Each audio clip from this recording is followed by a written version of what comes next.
திருச்சி மாவட்டம் மணப்பாறை அடுத்துள்ள கருங்குளத்தில் புனித அந்தோணியர் பொங்கல் விழாவையொட்டி ஜல்லிக்கட்டு போட்டிகள் நடைபெற்று வருகின்றன. இதுகுறித்த நேரடி தகவல்களை தருகிறார் செய்தியாளர் காதர் மொய்தீன்.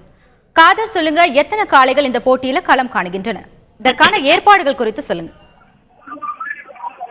வாடி வாசலை திறந்தால்தான் வீடு வாசல் திரும்புவோம். ஜல்லிக்கட்டுக்கு அவசர சட்ட தேவையில்லை, நிரந்தர சட்டம் என்பதை வலியுறுத்தி தமிழகம் மட்டுமல்ல உலகெங்கிலும் வாழ்கின்ற தமிழர்களுடைய போராட்டத்தினுடைய அந்த பயம் தற்பொழுது ஜல்லிக்கட்டுக்கான தடை நீக்கப்பட்டு ஜல்லிக்கட்டு போட்டியானது பல்வேறு இடங்களில் நடைபெற்று வருகிறது. இதே போல்தான் திருச்சி மாவட்டம் மணப்பாறை அடுத்த கருங்குளத்தில் உள்ள புனித இன்னாஜியர் ஆலயத்தில் அந்தோணியார் பொங்கல் திருவிழாவை முன்னிட்டு ஒவ்வொரு வருடமும் ஜனவரி மாதத்துடைய கடைசி சனி ஞாயிறு சனிக்கிழமை பொங்கல் திருவிழாவும் அதைத் தொடர்ந்து ஞாயிற்றுக்கிழமை ஜல்லிக்கட்டு நடைபெறும்.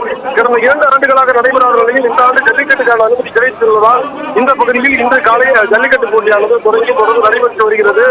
கடந்த 2 ஆண்டுகளாக ஜல்லிக்கட்டு இல்லாத நிலையில் தற்பொழுது ஜல்லிக்கட்டுக்கான அனுமதி கிடைத்துள்ளதால் இந்த ஜல்லிக்கட்டு போட்டிகளை பங்கு பெறுவதற்காக 600க்கும் மேற்பட்ட காளைகள் இந்த பகுதியில் வந்திருக்கின்றது. மேலும் 350க்கும் மேற்பட்ட மாடுபிடி வீரர்கள் இந்த ஜல்லிக்கட்டு போட்டியில் கலந்திருக்கின்றனர். மேலும் அந்த ஜல்லிக்கட்டை பொறுத்தளவு அதற்கான பல்வேறு நிபந்தனைகள் உள்ளது. அந்த நிபந்தனைகளை பின்பற்றும் வகையில் வந்திருக்கக்கூடிய அந்த கால்நடைகளை பொறுத்தளவு கால்நடை மருத்துவ குழுவினர் அந்த கால்நடைகளை பரிசோதனை செய்த பின்னரே ஜல்லிக்கட்டுக்கான அனுமதி வழங்கப்பட்டது. இதேபோல் மாடு பிடிக்கக்கூடிய வீரர்களும் மருத்துவ குழுவினர் பரிசோதனை செய்தனர்.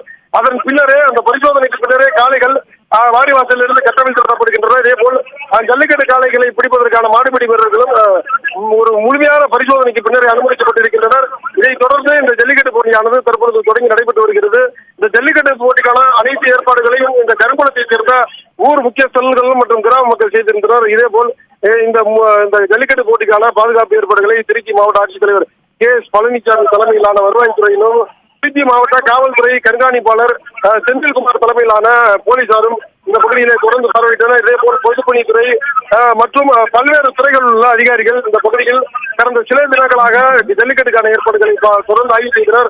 ஆய்வினுடைய இறுதியிலே இன்று காலை இந்த ஜல்லிக்கட்டு போட்டியானது தற்பொழுது தொடங்கியுள்ளது. வாடிவாசலில் இருந்து முதலில் கோவில் காளை அவிழ்த்து விடப்பட்டது. அதைத் தொடர்ந்து திருச்சி, திண்டுக்கல், தேனி உள்ளிட்ட பல்வேறு மாவட்டங்களில் இருந்து வந்திருக்கின்ற அந்த காளைகள் அவிழ்த்து விடப்பட்டு காளைகளானது தொடர்ந்து துள்ளி திரிந்து கொண்டிருக்கிறது. 2 ஆண்டுகளாக கட்டுத்தறியில் இருந்த காளைகள் கட்டவிழ்த்து விட்டப்பட்ட காரணமாக அது ஒரு உற்சாகத்தோடு கம்பீரமான தோற்றத்தோடு வாடிவாசலில் இருந்து சீறி பாய்வதை காண முடிகிறது. இதேபோல் அடங்கி கிடந்த இளைஞர்கள் ஆக்ரோஷத்தோடு அந்த காளைகளை மிகவும் தங்களுடைய மகிழ்ச்சியை வெளிப்படுத்தும் வகையில் ஒருவராக அந்த காளைகளை பிடிக்கக்கூடியதை உங்களால் பார்க்க முடியுது. கருங்குளத்தை பொறுத்தளவு அந்த நிபந்தனை ஜல்லிக்கட்டுக்கான என்னென்ன நிபந்தனைகள் விதிக்கப்பட்டிருக்கிறதோ அந்த நிபந்தனைகள் முழுமையாக பின்பற்றப்பட்டு அந்த அரசுடைய விதிகளுக்கு உட்பட்டு முறையாகவே ஜல்லிக்கட்டு நடைபெறுகிறது என்று சொல்லலாம்.